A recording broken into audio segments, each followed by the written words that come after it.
all of you. And today we are going to discuss one of the very important and relevant issue. And we pray for peace. We pray for no war in Ukraine. So let's start today's session with an invocation of a song. So let me just share the screen. I request you to kindly mute yourself so that we can avoid disruption.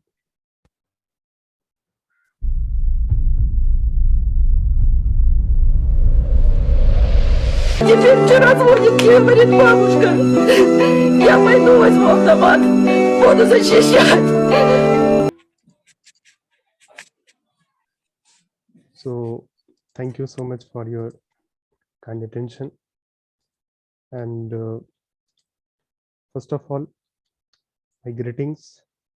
I, Randhir Kumar Gautam, on behalf of SOHSS Circle for Creative Co-Learning, Vishwaneedam Center for Asian Blossoming, Puducherry and Chennai, and Raffles University, I welcome you to our following SOHSS webinar on the very topic, crisis in Ukraine and the calling of global peace, reconciliation, and conflict transformation. It is a movement of extreme pleasure to welcome the guests who are virtually present here to attend this webinar. First of all, I welcome our respected panelists, Dr. Semashko, founder, Global Harmony Association, Russia Federation. I welcome Dr. Carr-Harris from International Gandhi Institute of Nonviolence and Peace, India. I welcome Dr. Bartolf, founder director of Gandhi Information Center, Berlin, Germany. Professor Anant Kumar Giri, Professor Gyan Gului, Professor Mira Chakravarti Madam, and all the respected participant viewers both on Zoom platform and Facebook platform. Let me give a kind of brief introduction to our honorable speakers. Dr. Liu M. Semashko, he is a founding president of Global Harmony Association. We celebrated its birthday the day before yesterday. And he is also honorary president of GHA since 2016. He is director of Tetra Sociology Public Institute, Russia. He is a philosopher by profession, sociologist, and a peacemaker from Harmony. He is the author of more than 400 scientific publications, including 18 books, more than 12 languages. So I welcome him to this webinar. I welcome Dr. Bartolf. He is a president at Gandhi Information Center, Berlin, Germany, and he's a well-known non-violent Gandhian thinker and a peace seeker. He has done tremendous work so far as the Gandhian studies and peace studies is concerned.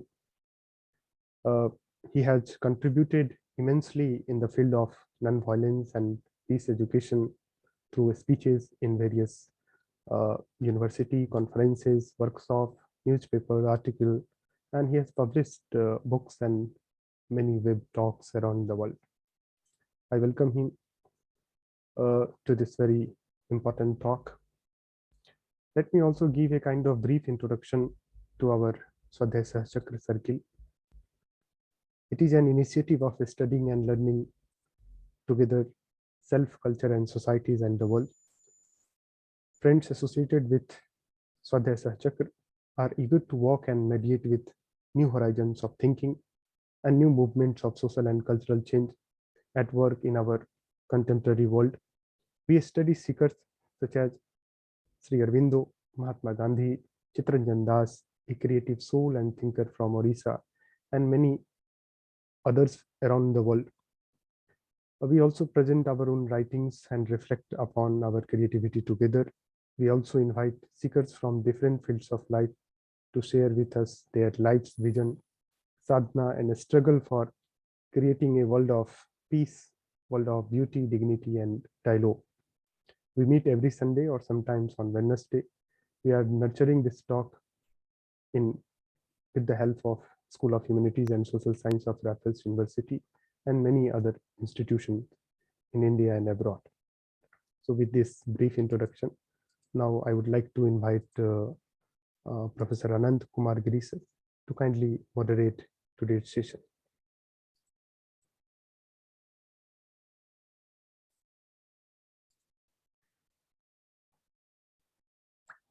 Thank you so much, dear Randhir, and thank you and a warm welcome to Leo, Abdilan, and Pasiba.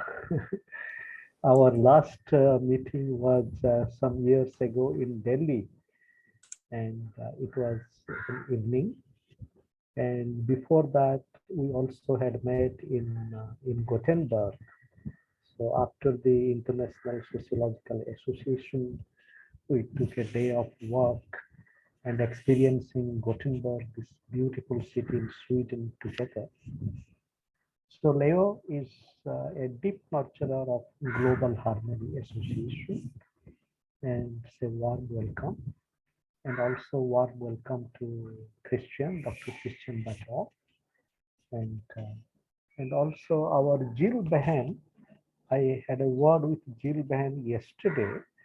She is not been able to physically co-present with us, but she had been working also on creation of non-violent zones of peace in areas of conflict, including in Ukraine and also in Georgia.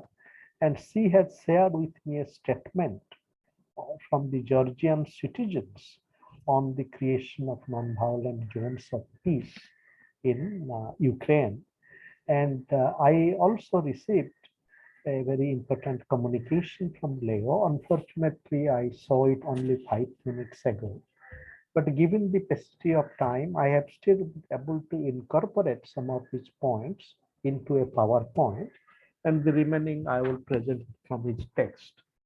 Leo has been very kind to be co-present with us, and he wrote to me that he's not very well to speak. So therefore, I would also make some points of his thesis, and then listen to Leo's perspective on it. So to begin with, this is a very difficult challenge for us, and as always, all parties, Ukraine and Europe and USA, NATO, Russia, they have their own points of view. At the same time, there are certain commonalities that even in these difficult challenges, how do we not let it blow into a global catastrophe? So let me share this PowerPoint, and because again for the paucity of time, I have put only a few points from Leo's presentation into the PPT, and then I would share from the text, and then after this we would go to Christian's presentation, then we would have a discussion, please.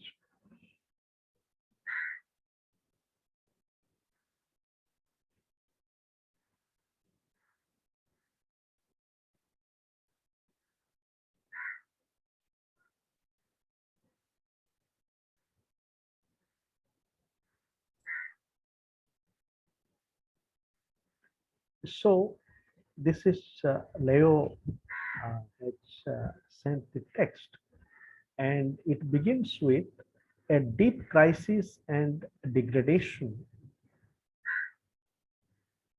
of the world militaristic culture, democracy, and civilization built starting from the 20th century under the Western hegemony.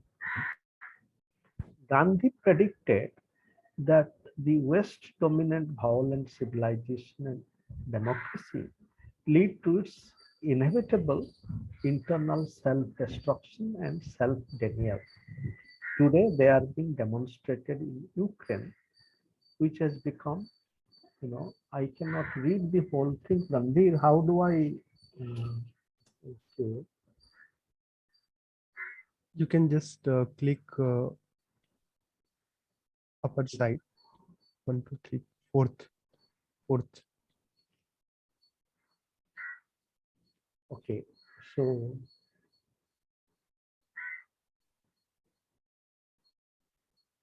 okay. Just come.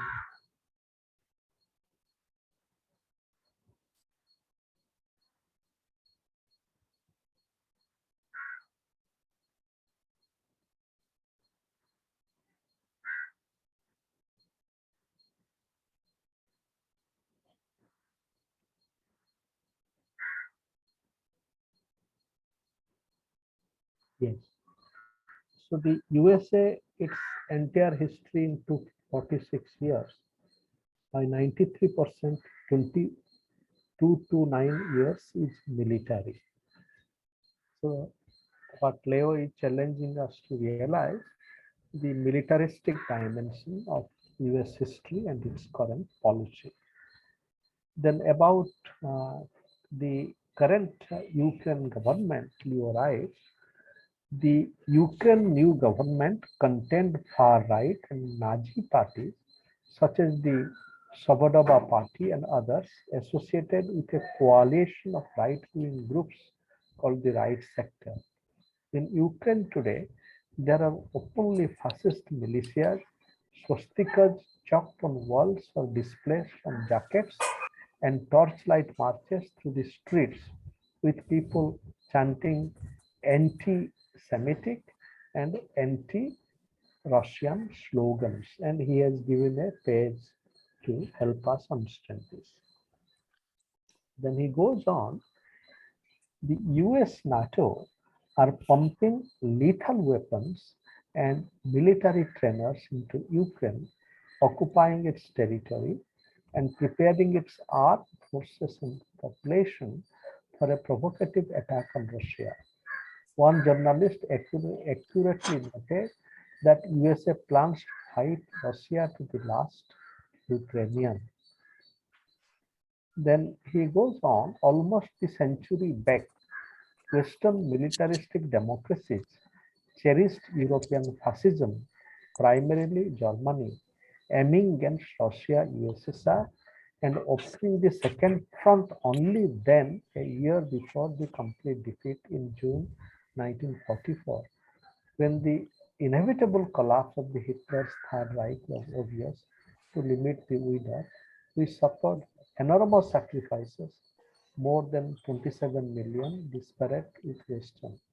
Now Western militaristic democracies of the USA NATO face feeds armed finances and all measures supporting Ukrainian Nazism as a new destructive tyrant contra Russia.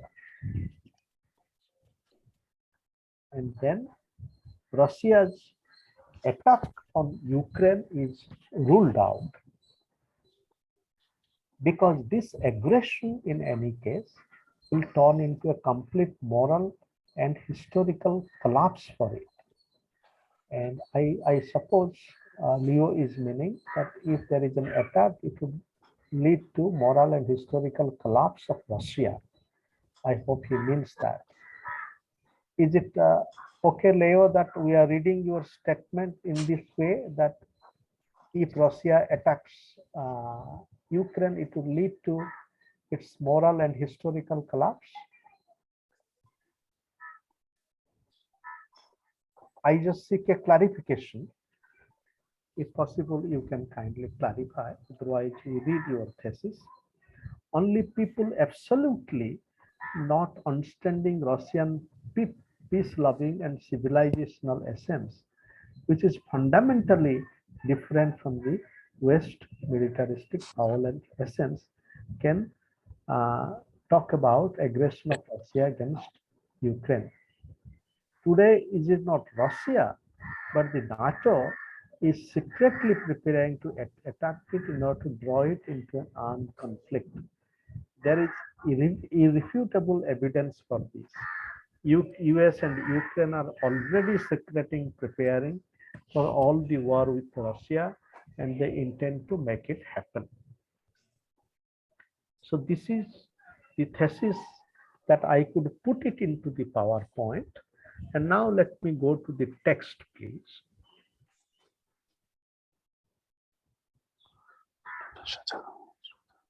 Then Leo writes, on the Donbas territory, the Russian civilian population, including women, the elderly, are subjected to daily artillery, machinery gun, and sniper power, as a result of which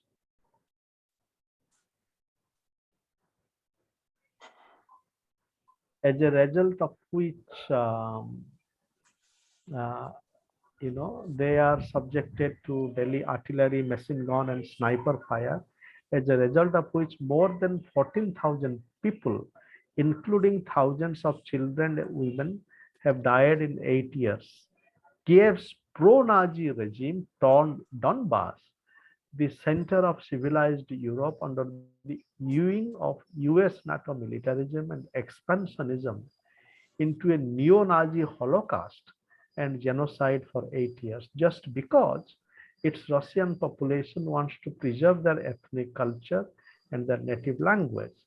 This is a gross violation of human rights and freedom, an open neo-Nazi genocide, which has been hushed up by the Russophobic Western mainstream for 8 years. The GGHA, that means Gandhi Global Harmony Association, international humanitarians from more than 50 countries, devoted 17 years of scientific research to this greatest scientific discovery of Mahatma Gandhi, forgotten for almost a century. They ended with the creation of Gandhian spherons of global peace mega science, briefly spheronics, without which a global nonviolent peace never existed in human history and never will be, until humanity masters the science of the greatest force of nonviolence. The common intellectual denominator of nonviolence, both in Ukraine and in Europe and in the whole world, can only be this holistic mega science that reveals sociogenetic actors of nonviolence in any country, region, and everywhere. The Gandhian spherons nonviolence cannot be affordable ignorance and primitive weak mind. In all its greatest force of humanity is available only to the Gandhian mega science. It talks about Gandhi here. And this point is very important. The initiative to establish the Gandhian non-violent peace zone in Ukraine, primarily in Donbass, the international legal basis of which is the Minsk Agreement, approved by the UN Security Council and signed by the Normandy Four, Germany, France, Ukraine, and Russia, can serve as a powerful incentive and impetus for their implementation, adopted in September 2015. Then the GGHA proposes to supplement this non-violent zone with attribute of status of neutral, non-aligned countries in all countries that were previously part of USSR.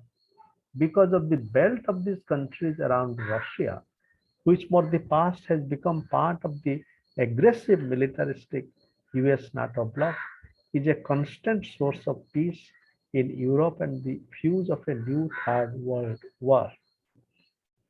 And then the GGHA peace message to Putin and Lavrov. You are brilliant diplomats for NATO war alliance containment. Please become brilliant diplomats of victory over it. Then to Biden, Uncle Sam, almost all his life, more than 2 centuries, drug addicted to war. To NATO, for more than 70 years of existence, you, US-led, have killed in 37 years more than 20 million civilians. And to Zelensky, the whole world saw you on the screens as a brilliant comedian. So these are some of the points from Leo. So to this, let me also present you now the thoughts from on peace zone in Ukraine. Hello, Randhir, could you kindly enable me to share the screen for another moment? Yes, you can.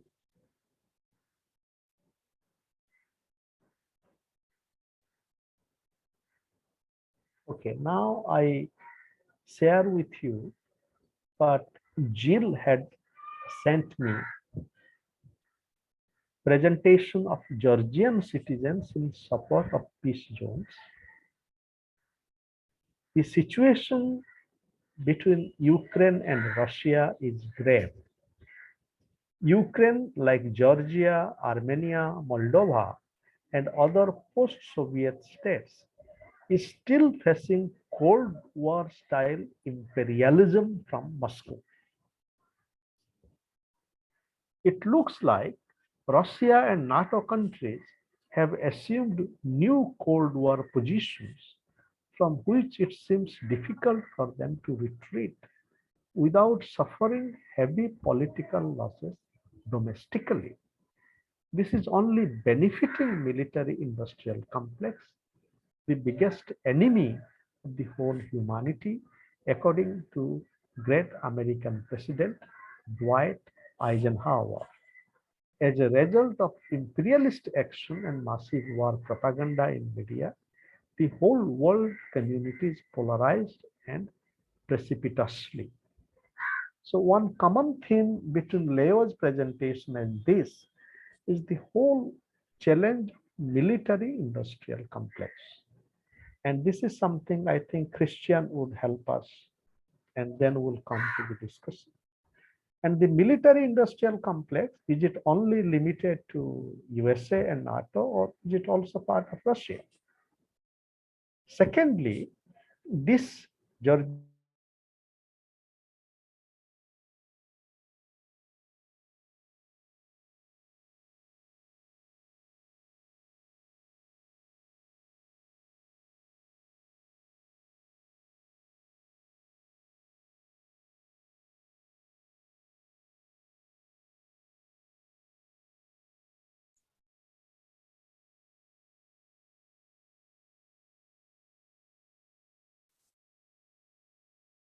Hello.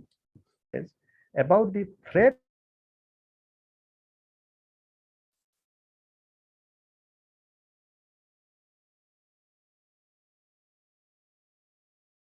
I think, sir, you lost your connection. Okay. Please try again. Yes. So now you can hear me, please. Yes, yes. So this is the time to explore a third way and choose a new paradigm for our action. Small and large nations alike, in support of peace, should start creating non-violent peace zones in areas under threat of war to guarantee collective security.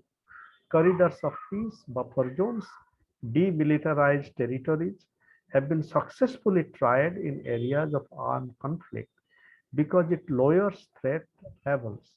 It gives wider scope for peace building through negotiation and dialogue. Country of Costa Rica is a great example of demilitarized state, and President Oscar Arias gave us a great example how a small or medium-sized country can be sovereign and neutral while not serving financial interests of the military-industrial complex. Mahatma Gandhi gave us example that battles are won without any lethal weapons whatsoever. We already have examples of paradigm shifts from age-old violence to non-violent action.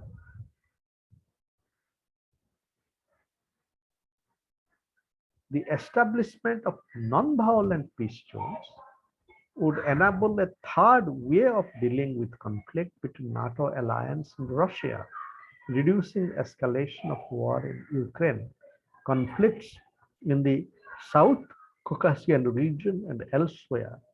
Non-violent peace zones could be guaranteed by all member states and ratified by the United Nations. Non-violent peace zones is a step towards creating a paradigm of peace when confrontation turns to a spirit of cooperation and all nations becomes the guardians of a peaceful and healthy planet. So what we find in both the presentations is non-violent peace zone. And Leo also has referred to it, and what we wish to know whether it is already there in Ukraine and whether the initiatives of the Georgian citizens are also already there. So with this, now let me invite Christian to kindly make his presentation, please. Christian.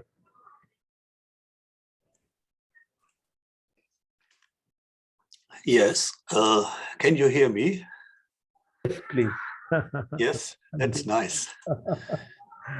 So first of all, I want to wish you a happy Sunday, and let us celebrate the spirit of the Olympic truce, which is,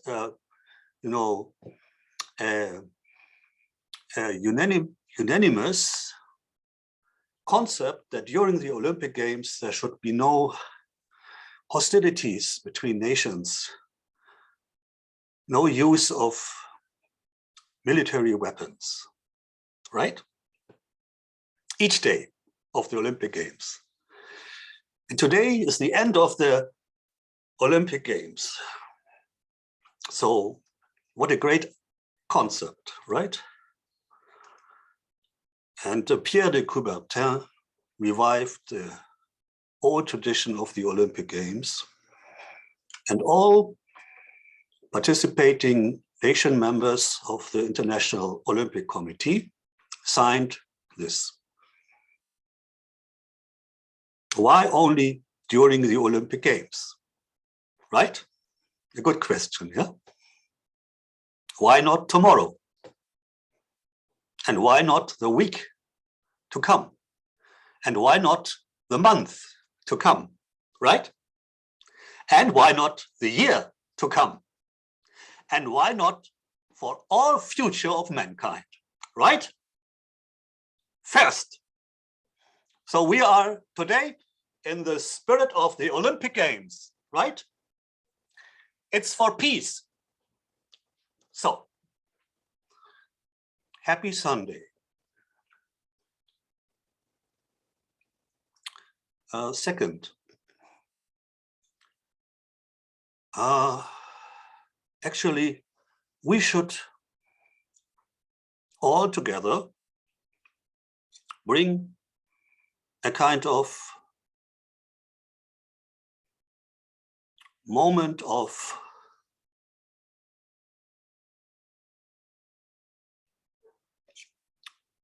silence for all the victims of violent conflicts globally, not just in Ukraine or Georgia or Yemen, you know, the victims, and we are all descendants of perpetrators and victims, right? So let us not become an instrument of war propaganda, right? And not a part of the military-industrial academic complex. So please, let us not be puppets, and let us not believe in the puppeteers. Let us not be puppets on a string, right? Yeah? Okay. Then third, you know, there were people who made proposals in history. Gandhi, Einstein. And they wanted a kind of world federation,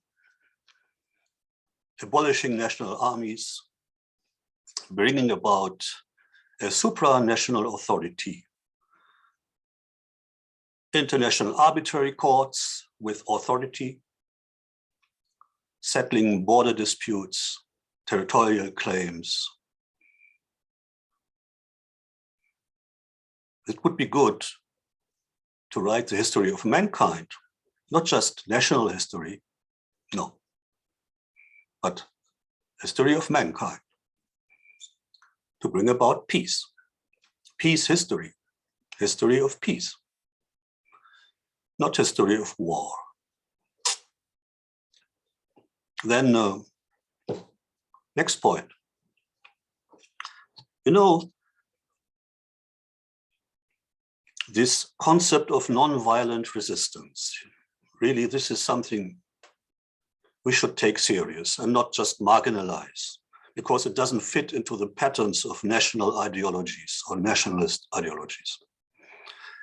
So let us please take serious the message of Gandhi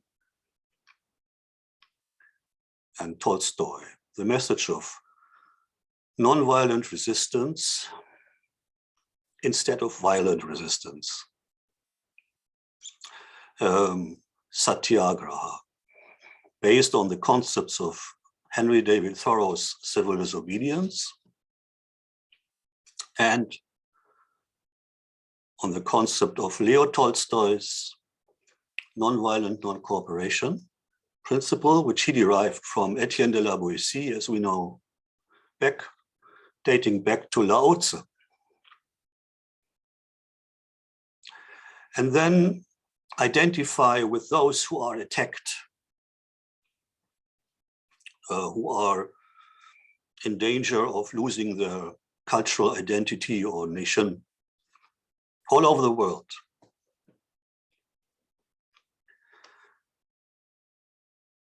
And then identify, like Gandhi did, if I were a Czech, if I were a Polish citizen, if I were an Abyssinian, you know, in the Italo-Abyssinian War, if I were a victim of the Spanish Civil War, Gandhi was interfering in the crisis of the League of Nations. So think about a new world federalist international structure overcoming the crisis of the League of Nations or the crisis of the United Nations. A constitution based on Universal Declaration of Human Rights as the Magna Carta, our Magna Carta, and take serious the message of Mahatma Gandhi and other great humanists. Not to mention the abolition of nuclear deterrence, nuclear weapons. Now,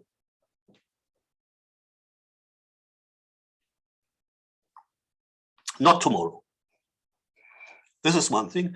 Weapons of mass destruction, as we know, biological, chemical, climateriological, cyber war, all these, you know, all these methods of disruption, of violence.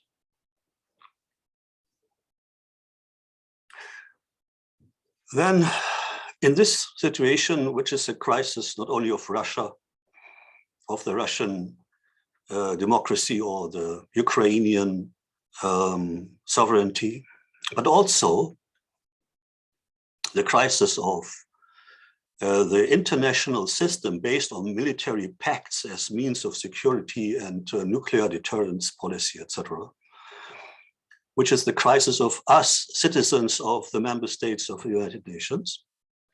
In this situation, let us also see that there are some who comment on current political crisis with a kind of sober, not neutral maybe, which should be, but sober analysis.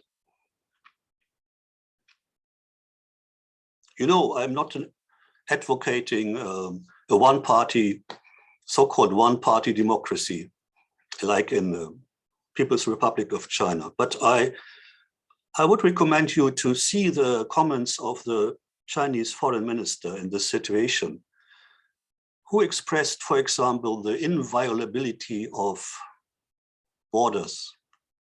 Yeah. And of course, the principle of sovereignty.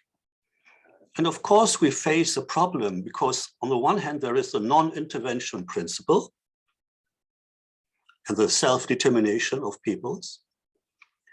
But on the other hand, we have two problems. One is that not all the member states of the United Nations are liberal democracies, but some are governed by oligarchs, by dynasties, by dictators, by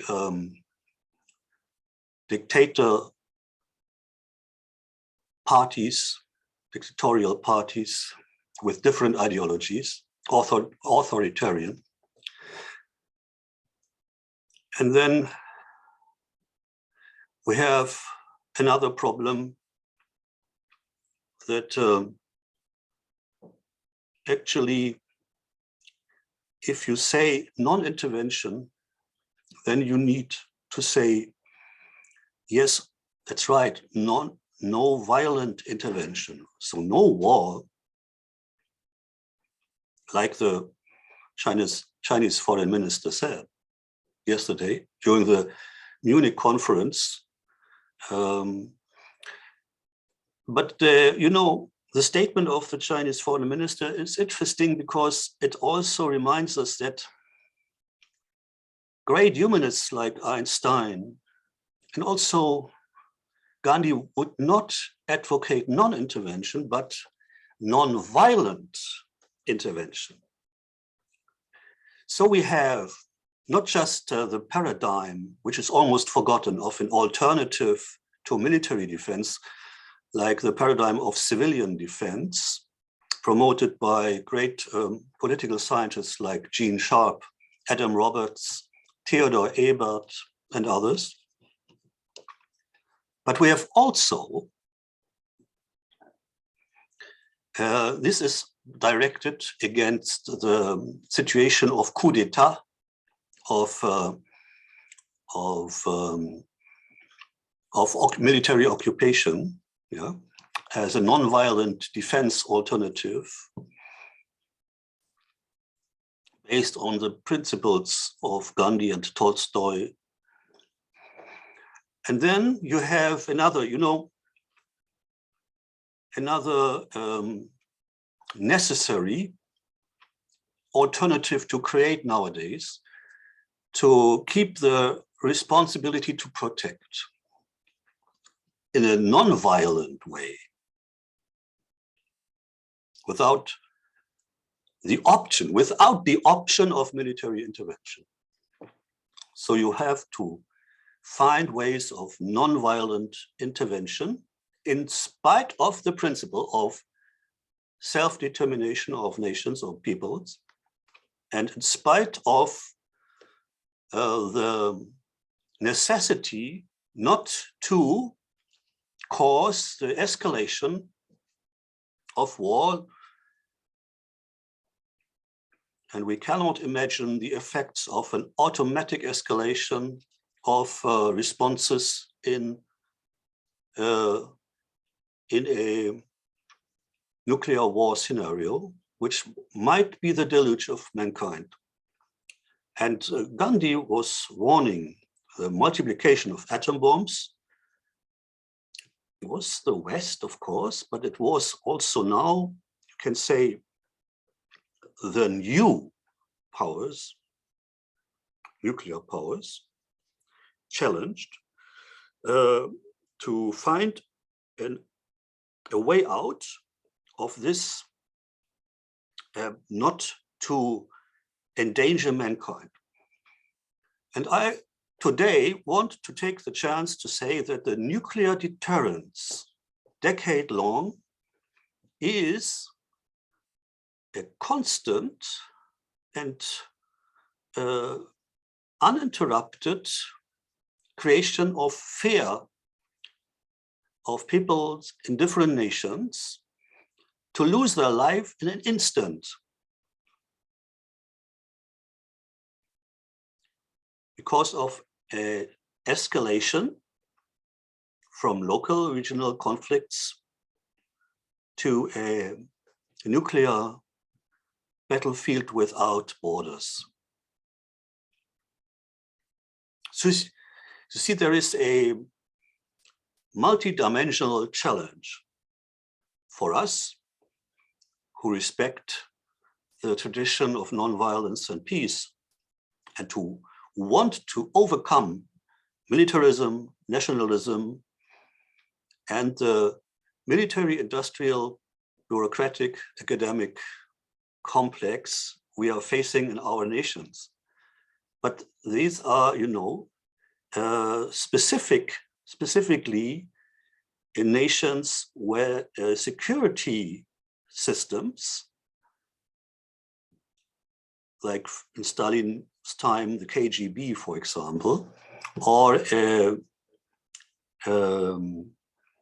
in the United States, so many security systems, or military industrialists have such an influence on government decisions that they can, not just through lobbying, but through direct influence, that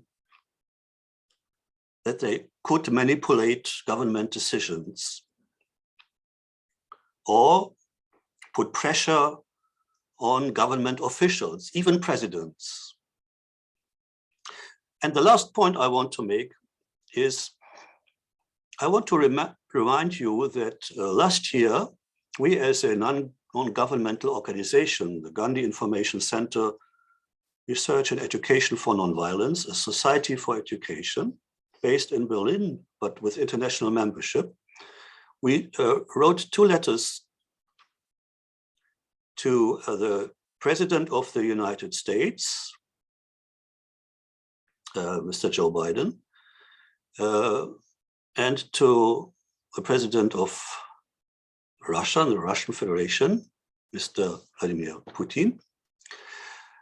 To Mr. Biden, we asked him to nominate a new international day for the United Nations International Day, for commemorating Dr. Martin Luther King Jr. permanently on his birthday, 15th of January, an international day for mutual aid and solidarity. And our letter to the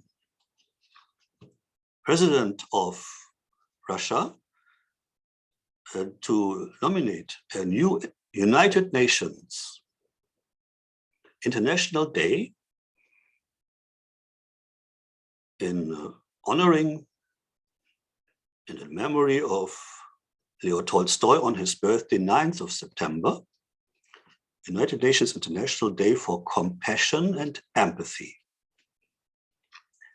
And now, today, we plan to write a letter to Mr. Biden to nominate Leo Tolstoy,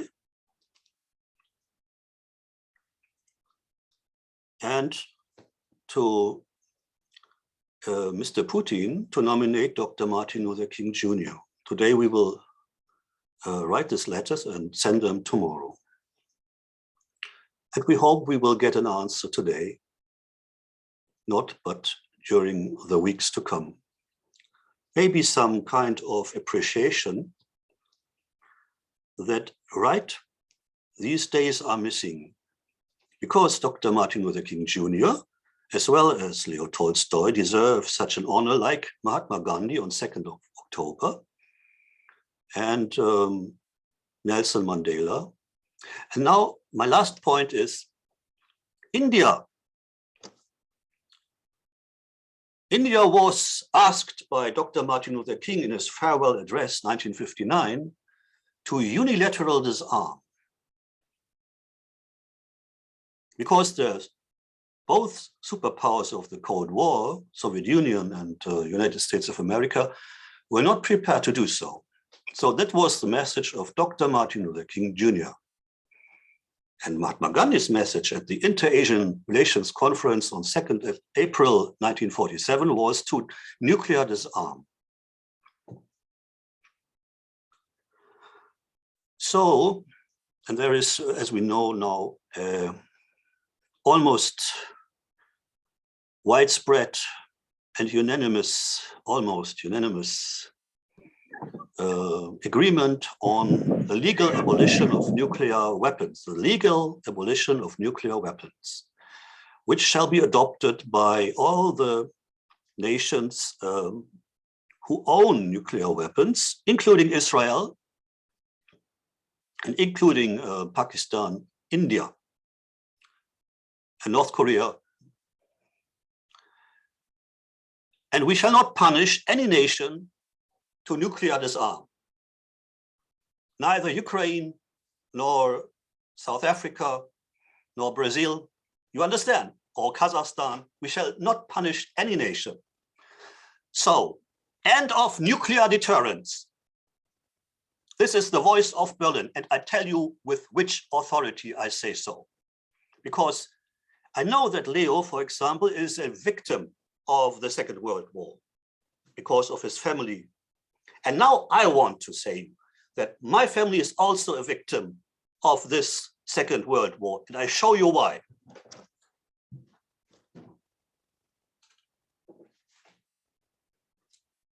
You see, this is the part of the incendiary bomb which almost killed my family. 1942, in my hometown in Lübeck, Germany. And I'm not angry against the pilot. I pray for the pilot, like Mahatma Gandhi prayed for the pilot of Hiroshima. But I say this is a symbol of no more war. And this is the tradition of Gandhi, Einstein, Bertrand Russell, Linus Pauling, Dr. Albert Schweitzer, reference for life, not reference for death. This is our moral and political responsibility as world citizens. And this is my speech for today, for you. So let us come together, not just sign our international manifesto against conscription and the military system, but also join hands in creating a world federation from now on and recognizing the culture of peace based on the humanist and pacifist messages of Leo Tolstoy, Mohandas Karamchand Gandhi, Mahatma Gandhi, Dr. Albert Schweitzer,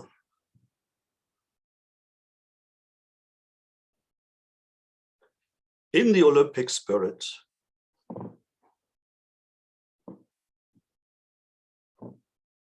Dr. Martin Luther King Jr.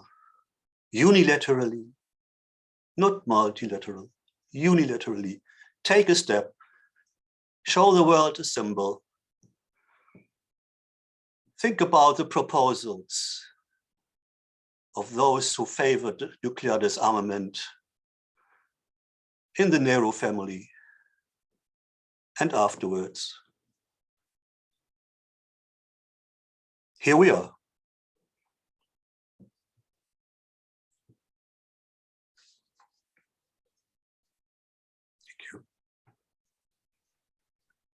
Thank you, Christian. So this is a calling and invitation for us to take steps towards peace from our own side. So now we have these presentations.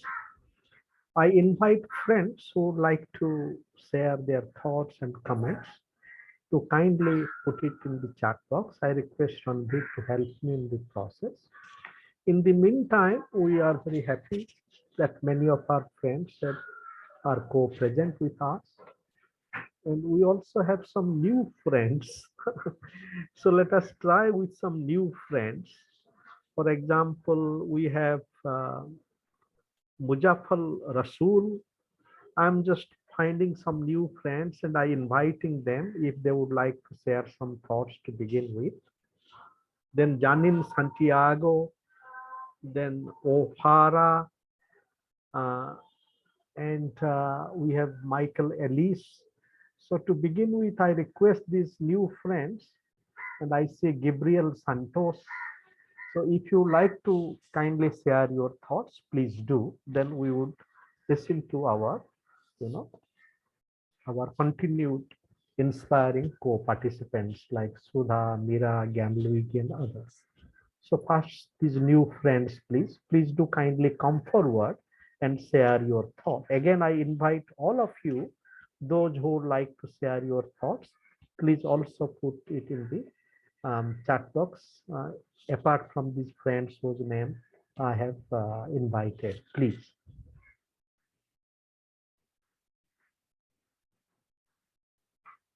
Okay, if you are taking some time, then let me begin with Sudha, please. Sudha. Namaste, Ananta. Namaste, everyone. Please give me some more time to think. Let me listen to others first. Thank you. Okay.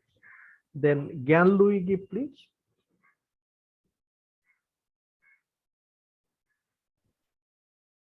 Yes, thank you very much.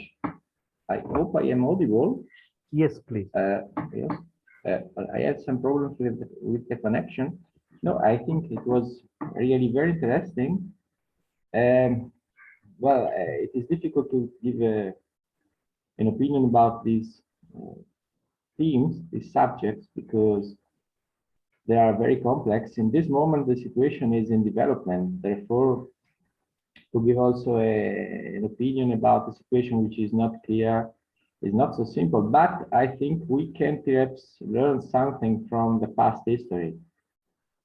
That is, I have the impression that phenomena which are happening against Russian minorities in the countries of the countries which belong to the Soviet Union, like Georgia or Ukraine now, are unfortunately very similar to phenomena which happened to the Serbian minority, for instance, in Bosnia and Herzegovina in the years before the explosion of World War I. That is, the explosion of World War I was preceded, for instance, in Bosnia and Herzegovina, by events of pure violence against the minority of Serbs, which were living at that time in Sarajevo, and not only in Sarajevo. In order to have violence, a reaction of Serbs, and to enchain them the war against Serbia. And here I have the impression that there is a strategy, a precise strategy of oppressing minorities in countries like Ukraine and Georgia before, and so on. Also, for instance, in the three Baltic republics before, to oppress a Russian minority in order to have a reaction from the Russian authorities, and then to have the pretest, the ground to enchain, to have a war against Russia, or a state of war. This is not now. That is, I think we have to go back at least to 30 years ago. That is, immediately after the collapse of the Soviet Union and the separation of different states from Russia, there begin these phenomena of a condition of oppression of Russian-speaking people in all the countries which, with the exception of Belarus, which are at the border with Russia. And this is one point, that is the oppression of these minorities. The second point is, in my opinion, which could be interpreted as another thing, but I think it has a strong relationship with all these with all the events which are happening now too, is the collapse of Yugoslavia. Because also there we could see that Serbia was from the beginning isolated. Now, of course, there are contrasts about there can be different interpretation of what happened, but Serbia was isolated and there were bombs on Belgrade. And I have the impression that apart from the question of the very complex question of Yugoslavia, and of the murders which happened, I have the impression that the oppression of Belgrade was not only a question of solving with bombs the problems of Yugoslavia, but was also a strategy of destabilization of Russia. Because if Serbia is attacked, and since Russia has always had good relationship with Serbia, apart from some years. The question was, with the destabilization of Belgrade and of Serbia, Russia too can be destabilized because between those parties which are pleading for an intervention in favor of Serbia and those parties which say we cannot do it because we are not strong enough. That is, I have the impression that in the last 30 years, there has been a precise strategy of destabilization and of weakening of Russia through the oppression either of allied countries to Russia or of countries which had good relationship with Russia, or through the oppression of Russian minorities in the countries which once belonged to the Soviet Union. And this is the problem from now. That is, this crisis which we have now in the Donbass is not something which has its origin in the last months or in the last years, but we have to go back to at least the last 30 years of the European history.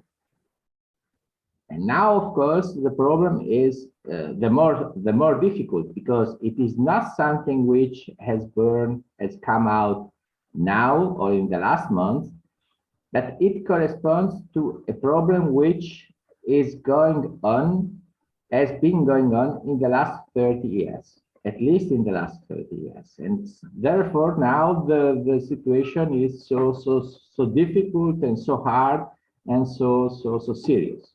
So this is what I would like to say in this moment. And of course, it is difficult to give for myself at least, to have a precise portrait of the situation, because I think the situation is going to change day after day in the next weeks. Thank you very much. It was really very interesting. Thank you. Thank you, Gianluigi. So now we have Samir Hussain Good. Samir. Romeo Mansingh. Okay. Now Randhir, please. Thank you so much, sir. And I really congratulate all the distinguished panelists to speak with heart today. And I really really appreciate, because now the time has come where knowledge should be practiced in nature.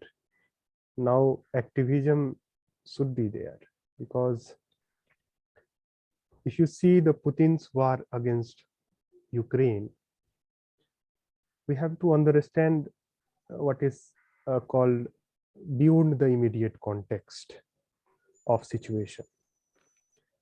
In this way, we can think about nationalism, we can think about legitimacy of crime and disempowerment of international civil society movement, I would say, because no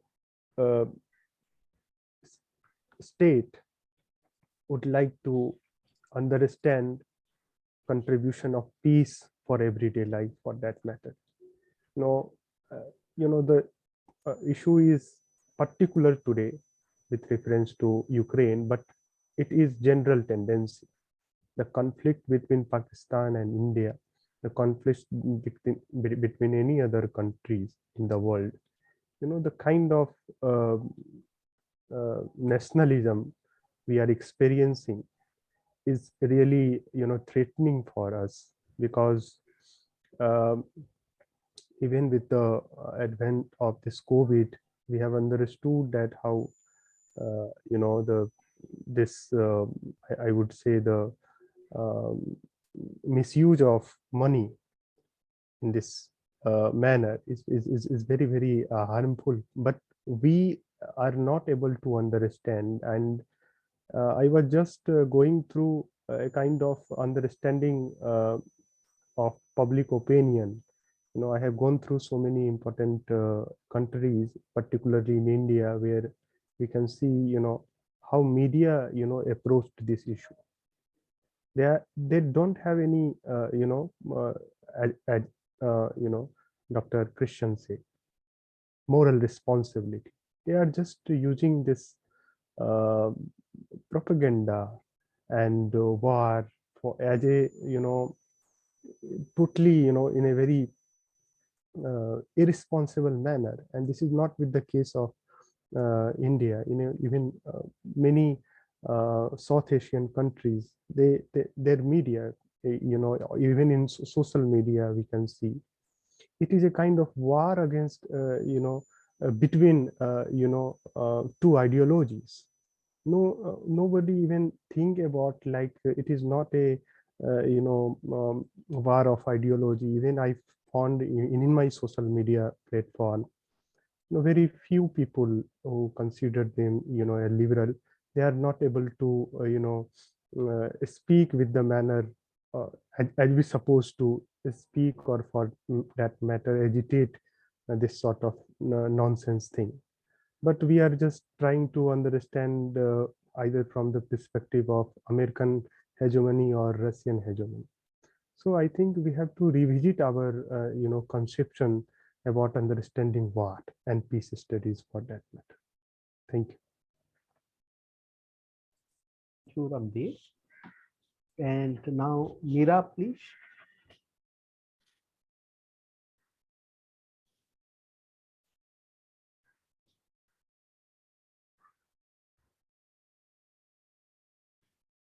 Okay, Meera is taking some time. So, Minoti. Hello. Hello.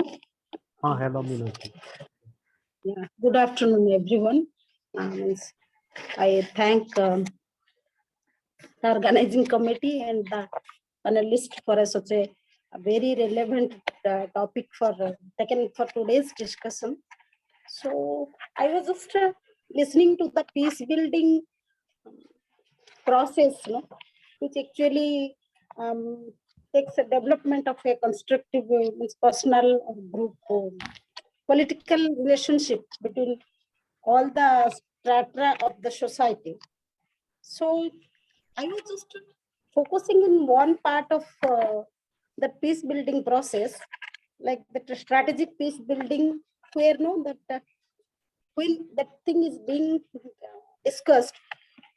But I think that mostly the women and the children, they are they're ignored many times. If you see the conflicts like that Sri Lankan Tamil conflict and that this IS group conflict and all, many times we find in the media or in that magazines and all, the most sufferer are the women actually. They I mean, always been, no, because of our all these, they have limited role in the negotiation process, and that they are not in senior judicial positions, and patriarchy is there. So all these things are there. Only in that UN only has involved them in 2010, because no, apart from that, all these things, they think that women are capable of doing these things like economic recovery, then reconciliation, social coherence and development, and the political legitimacy, all these things, governance, those things they can do properly. So my question is, what is the role of women in this peace building process? So thank you. Thank you, Minati. And now Sudha, please.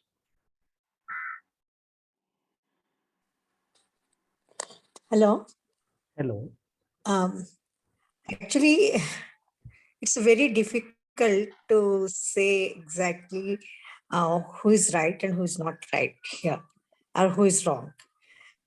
This is completely international political situation where we cannot, when you look at, when you listen to Western media, I mean, that is what normally is coming. And as if it's projecting as if Russia is at war. But we do understand that it is not as simple as that. It's in fact, I could see in a different way that it is, whether is it between Ukraine and Russia, or US kind of, coming in between to support Ukraine and, waging war against Russia. Is it just to support Ukraine, or is it, really, because if you look at the European allies, like Germany and all, Germany actually taking the, there's a gas pipeline, gas or oil, I don't remember, the line laid between is Russia and Germany. And whether US doesn't want this, the connection, that, cordial relationship between the Western countries and Russia is really it's a political game. So whether it is, so in such a, anyway, whatever it may be, and of course, nobody wants a war. I mean, definitely. So how simple is, again, peace building, who is the, who has to build the peace? Who has to take the role of peace building? I mean, of course, it is the United Nations, but it says, but who is controlling the United Nations? Again, there's a big question marks. So where is actually the role of, United Nations here? It is really, I don't know. I mean, it's very difficult, I think, for me. But anyway, I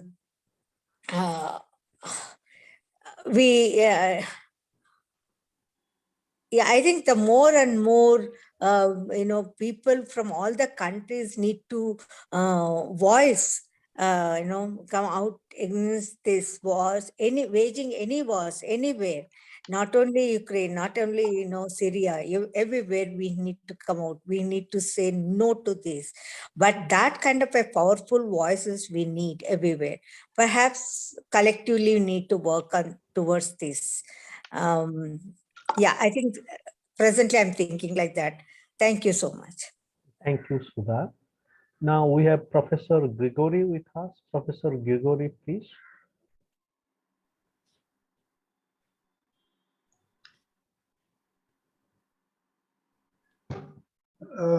Hello. Hello, Professor Grigori. Hello. Nice to be here. I am a latecomer. I couldn't join from the beginning. But the topic is very interesting, and I mean, it's a very current issue. As I just heard Sudha Reddy, talking about who is right and who is wrong. We are living in a world in which it's very difficult to decide who is right and who is wrong. But we know that we want peace, the ultimate aim. Peace is the ultimate goal. So we need to work out.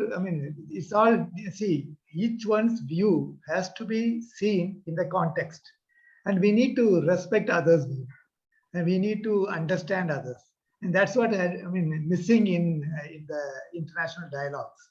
I think they have to sit across the table and come to a dialogue. And we cannot think of war. In fact, we have to get rid of all those arsenals and war materials that we are going on increasing. I don't know. I think our peace lovers and the leading speakers of this forum, I'm sure that they will take some initiative in this regard. I would like to hear more from others. Thank you, Professor Grigory. Now, Meera, please.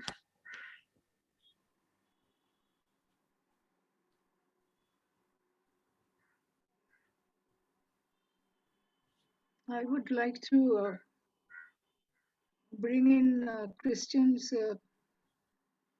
views here that non-violence, practice of non-violence, because Gandhi is totally inevitable here. Now, Gandhi also said that no one is our enemy. Even when we were being ruled by the colonialists, Gandhi never treated the British as their enemy. So my confusion, my straight question is, why do we have to take sides? The country which attacks violently and the country which resists violently, both are putting people and nature, ecology in danger. And if this is going to be certainly nuclear war, then it is gone. We are afraid even when we are such far away places from the place of battle. I am terribly afraid that what will happen when there is a nuclear exchange. So I remember Hannah Arendt to say that violence arises out of impotence, and it is the hope of those who have no power to find a substitute for it through violence, which is in vain. And then she also tried to say that power and violence are not the same equation. In the violence is by nature instrumental, and power is the essence of political communities. So any imperialistic behavior, whichever is the country, we need not. We have yesterday also, Ananta, you saw the global peace. India has always preached. Nehru was talking of Panchashil. India has always preached the non-violent movement. Now, if somebody wants to say I have more weapons and then I am powerful, that's stupidity. All these power, the heaps of ballistic missiles would not make anyone powerful. That's a terribly hopeless situation. So by taking we have been encroached, even our territories also have gone. You know our history. We have the 1965, which affected so much Nehru and others. So therefore, I think we have to create an opinion. I remember now, because of 3 years, we are not on the streets with the people, but we have been when there was a cause in the Iranian students being harassed in their, we have taken processions and protest marches against the oppression of the Iranian students. Though we are in no way connected, but this is a humanitarian cause. So I think we have to take. If all these things are over, if COVID was not there, I think women would have been on the streets protesting these wars wherever it is, in whichever country. So I think we should try for through now that social media is also there, to create an opinion of against this violence and talk of coexistence. Thank you. Thank you, Meera, for relating our current challenge to some very deeper issues, power and violence. Okay, dear friends, now let us hear some new thoughts. Again, I request our new friends to kindly share. I see Alondra Mary Domingo, Alondra and Dr. Anmol, Dibya Mehta. Okay, if not, then Devendra, please. Thank you, sir, for giving me to present my opinion at this platform. I would like to say thanks to the distinguished speaker for bringing such a grave concern of international level. Definitely, the country or the place where a war situation is going on, definitely everybody of that place has to suffer. And I would like to correlate the same with, as I'm a man of literature, with the statement of a war poet of England, who was actually a soldier in British Army, Wilfred Owen, and through his while fighting for his country, he used to write poems, and after his death, his diary was recovered. So, particularly, I would like to refer his one poem, "The Strange Meeting," and how pathetically he has revealed the feeling of a soldier. Actually, soldier never want to kill their enemy or their opponent. It is the philosophy, it is concern of Wilfred Owen.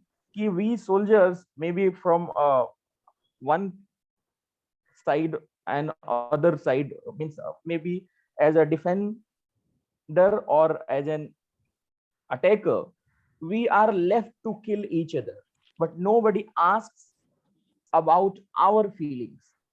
So particularly, he tries to show the concerns and feelings of a soldier who dies fighting for his country. And in the present poem, he depicts an imaginary situation where he is murdered, means he is killed in the battlefield fighting for his country, and he happens to meet with his opponent, with his rival in the hell. Over there in the hell, he finds that although the war situation was there when he last breath on the earth, but he is not hearing all those huge and cries of the battle.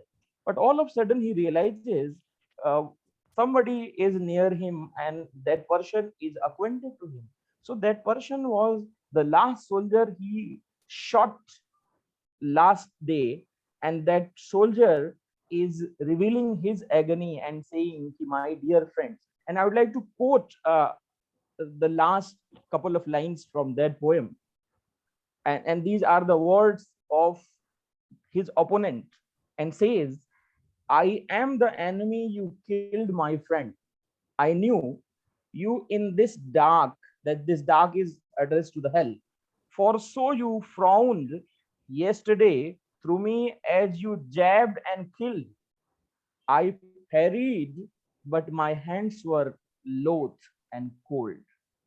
But let us forget our enmity, let us sleep, as in the hell here we are no more enemies, as we are soul, we are just spirit. So let us not encounter with each other with a perception of hatred or enmity. Now let us forget everything." So the agony of battle, agony of war, definitely can be really told by a soldier, and that uh, creation, that composition is a great a piece of literature, we should take a lesson from it and we should stop war at any cost. So thank you so much, sir, for asking me to present my opinion. Thank you, Devendra. As always, you bring a deep literary perspective to our understanding.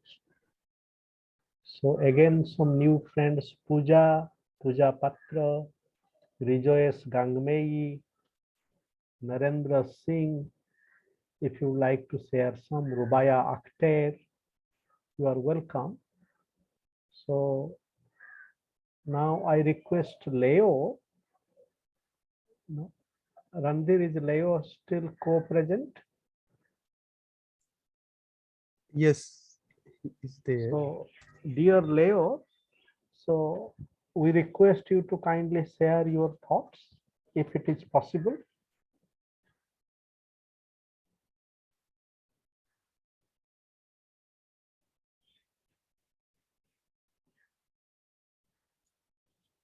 Okay, I think He's not well, sir. So okay. So now,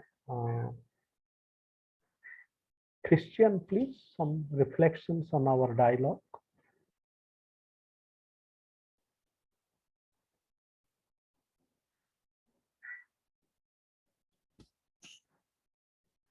Okay, then we had, this is a very difficult challenge, and many of us,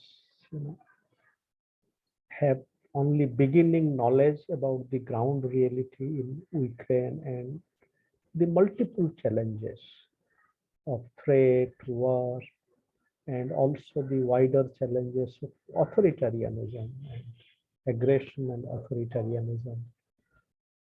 And so we had very interesting conversations. We also have a remaining part of our evening, which is devoted to membership dialogues. So Randhir, are our friends co-present at this moment? they will join at 6:30. Okay. And it is from 6:30 to 7, no? Yes. So then, dear friends, so now we can again feel the presence of each other. And I thank you. And now I invite Devendra to kindly offer a song of thanks. Thank you so much, sir.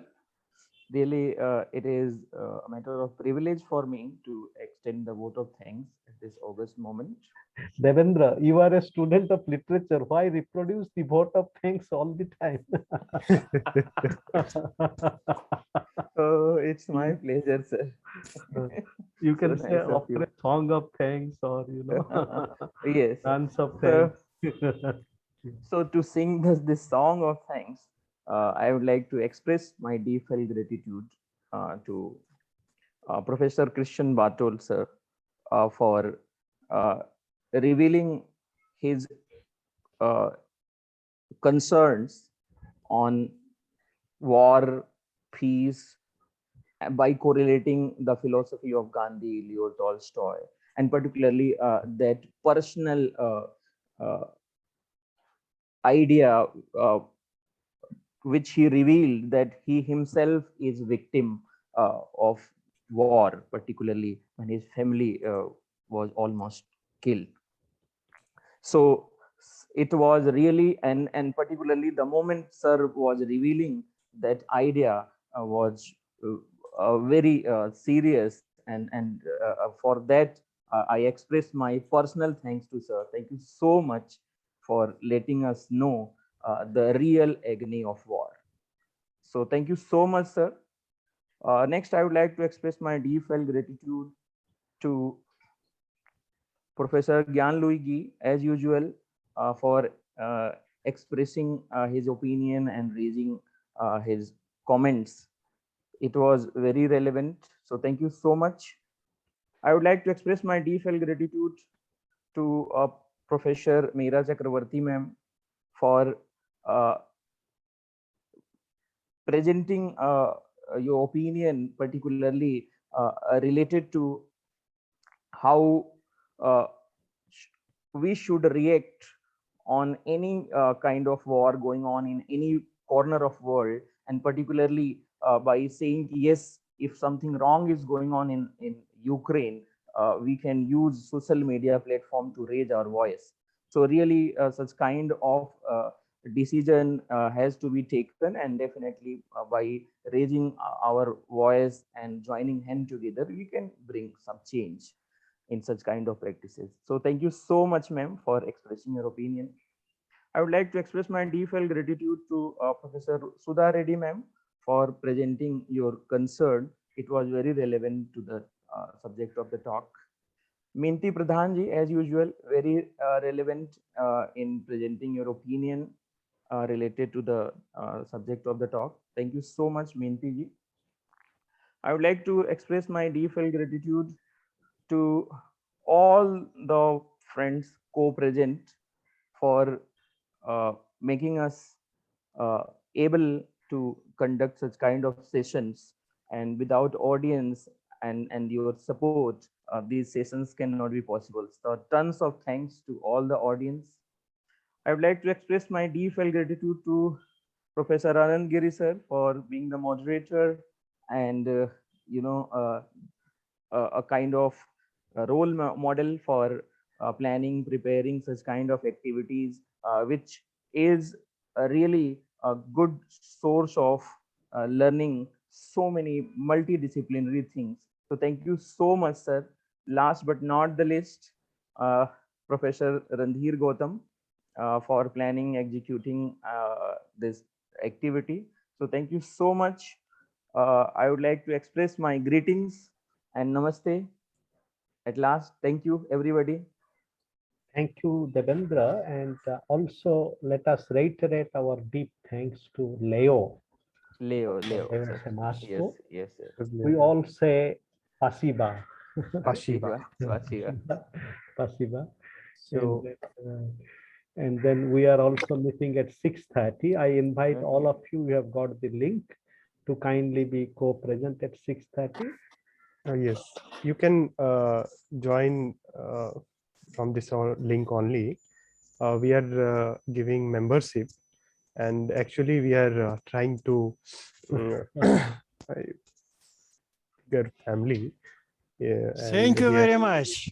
Thank you. Thank you. Thank Dr. you Leo. very much from Namaste. Russia. Thank you. Pasiba. Very good. Pasiba. Okay, goodbye. Thank you. Thank you. And now I think, Randhir, we can have 1 minute. Minati, you please share a poem.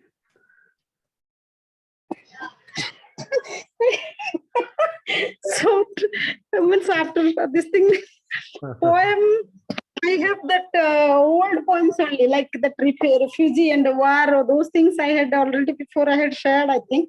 Okay, as you say, I can read it out again also. 1 minute.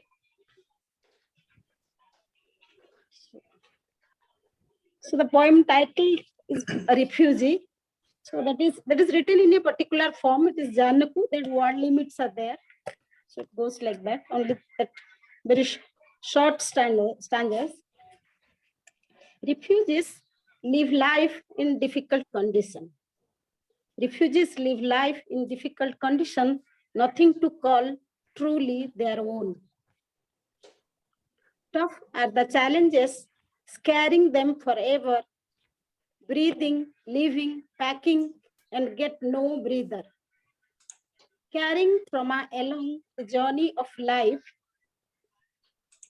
carrying the trauma journey along the life, violated, tortured brutally in continuous strife. Travelers' memories haunt wherever they go. Sunlight, soft touch, and the melody also. Listening heart and empathy will give best result. Being human is not really that difficult. Thank you. Thank you, Minati. And Christian. Yes. Yeah, yes. We missed you. So a yes. few concluding lines, please. Thank you. Thank you, dear Ananta, for giving me the chance to speak a few thoughts. One is that I'm grateful for dialogue always, and that you organize dialogues, Randhir, Anant, Devendra. That is wonderful, of course. On the other hand, for political issues like this, we need to be very sensitive. And this sensitivity refers right from the start to choose a proper title. As I mentioned before to Ananta, this is not just a crisis referring to Ukraine. So even the choice of title should be, very sensitive, because all the participants do not want to become implicitly part of a propaganda campaign. So it's not a crisis of Ukraine. I want to state again, it is going deeper. It's not just a crisis of the Russian democracy, a year-long crisis. It's going deeper. It's really going deeper. So then the second I want to say is that even the declaration of the nuclear power states, that they just use nuclear weapons in defense, is threatening me in my life. Because all dictators, like Hitler, they just claim to act in defense, even when they, even if they organized a military aggression against Poland on 1st September 1939, they claimed it was an act of defense. That was the war propaganda. And why? Just to inform you, just one of the many details which should be mentioned, because since the end of the 20s, there was a prohibition of wars of aggression because of the Briand-Kellogg Pact. So as I studied political science, I'll give you just one detail. So that's the reason why all aggressors claim to act in defense only. And the same with Hitler. He also claimed to protect the German citizens in Poland. So it is part of the war propaganda to protect citizens of your ethnic nationality, to legitimate a war of aggression by claiming to act in defense. This is just one detail. And the second is that nuclear weapons and nuclear deterrence as the ideology is threatening us individuals in all nations. Because if it does not work, there is the end. There will be the end, maybe. Then there's no memory, no more science. All your books you have written will not be remembered. All your work in vain. So we need to think about alternatives. This is one thing I wanted to add. And there's a very, very last thought I try to remember now, which I would like to give you. Very last thought, which is now coming back. So I really want to add this. You and me, we are citizens of a nation, but we are not acknowledged as, you can say, legal personalities always. For example, if I address my concern that there should be new United Nations International Days commemorating our great spirits of mankind, like Dr. Martin Luther King Jr. or Leo Tolstoy, or we can also add Henry David Thoreau and Dr. Albert Schweitzer or Janusz Korczak,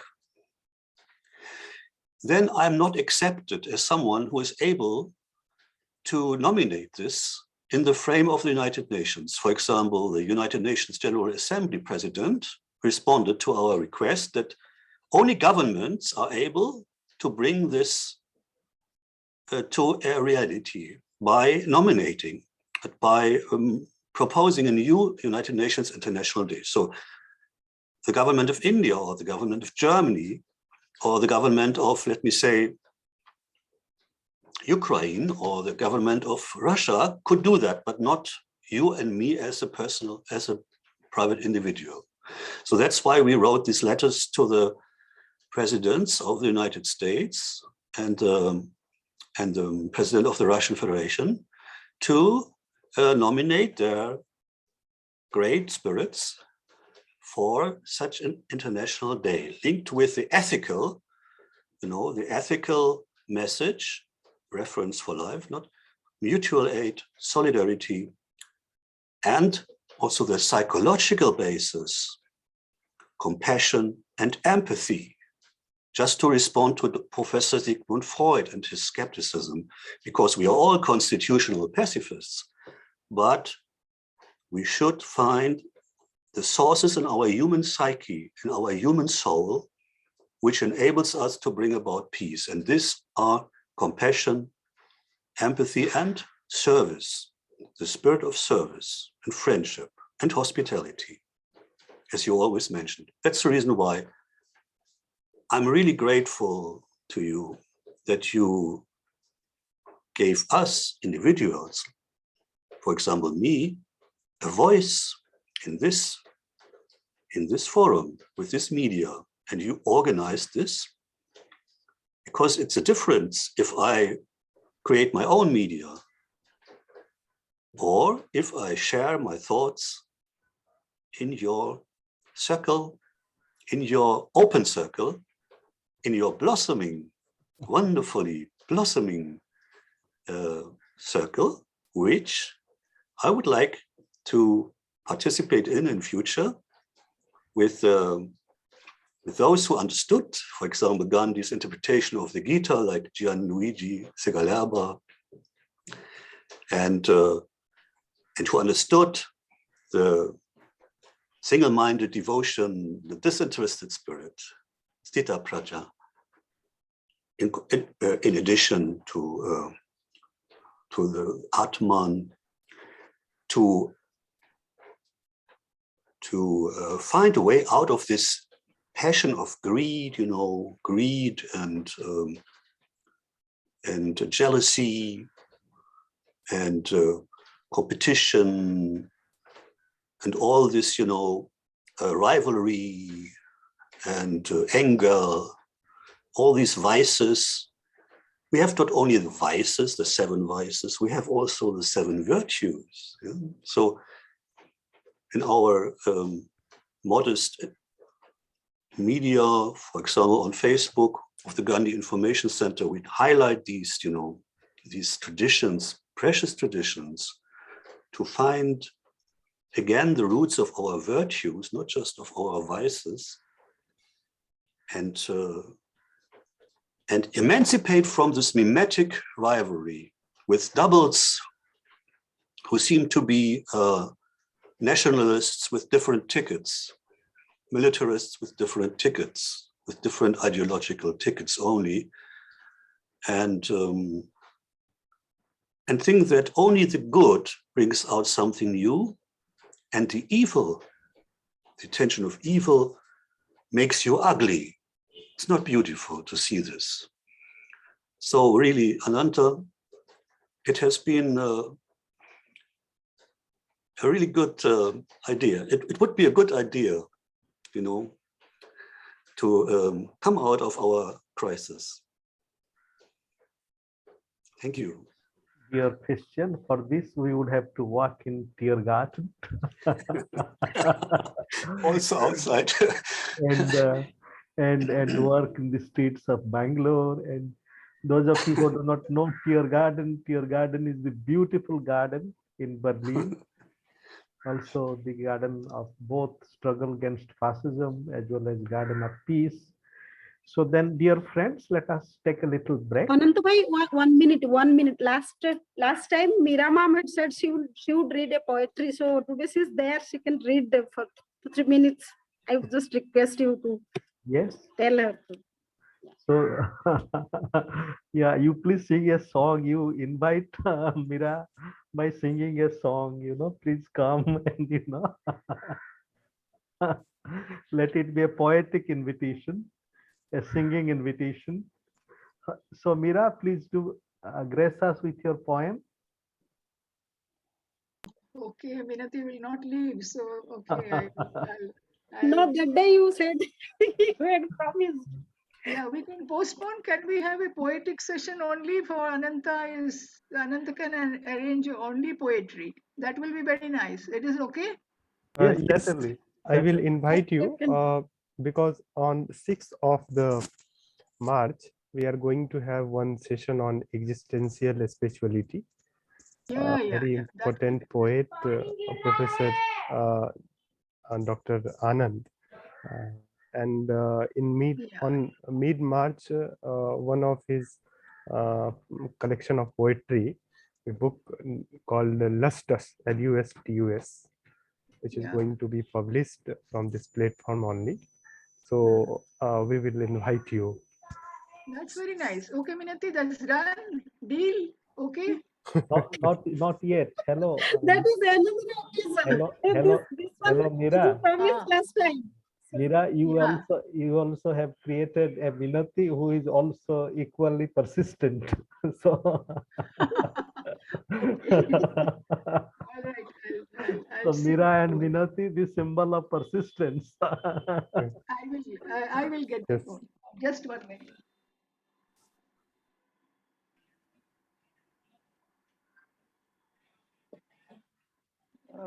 We have published this book on conflict in times, poetry in times of conflict. So from that, I would read poem.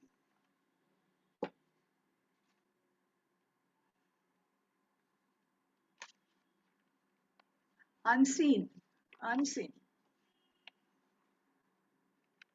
Not a very long meeting in a beautiful building with an impressive architecture changed the lives of millions, pushing them to the space between two nations where reason ended. Saudamini, she's my grandmother. She was my grandmother. Saudamini became fugitive overnight. She ran as far as possible, not because it was her fundamental choice, but because she was practicing the act of vanishing till no one noticed that she existed. She took to solitude for her soliloquy. Besides, she could weave stories for us, stories of subordination, along with other stories of invisibility, with no intention of moving to abstraction from realism to gender politics. She made colored quilts with beautiful collages of fabric kites, bugs, birds, and trees. Saudamini was ecstatic only once, when I was in my graduation robe. Her existence had only one witness, herself. Talented but unseen, she was my grandmother, an unshrunken island. Thank you. Thank you, Minati. Thank you so much, ma'am. Thank you so much. I have listened to her so many occasions, but it is always a joy to listen to her again and again. Thank you. Thank you so much. And thank you so much. And we also invite you on just after 20 minutes. We'll have our membership session. At Thank you. 6:30 and At 6:30. I don't have any. I didn't get any link about what membership. You can join us from this link only. The same link. And it is an initial membership dialogue, and you are all invited. And then we would also have more of our dialogues, like our co-nurturers, one. So we are slowly, building this, and we will have it and introduce and then have some support and contributions. Oh, it's the Thank- same link, so we can stay here only. Yeah, you can. So on Yeah. my part, I go Anant, to why you provide snacks? on my part, I go to meet the setting sun, which is waiting for us. Okay. So I'll meet you at 6:30. Thank you. Thank you. Yeah, thank you. Okay, 6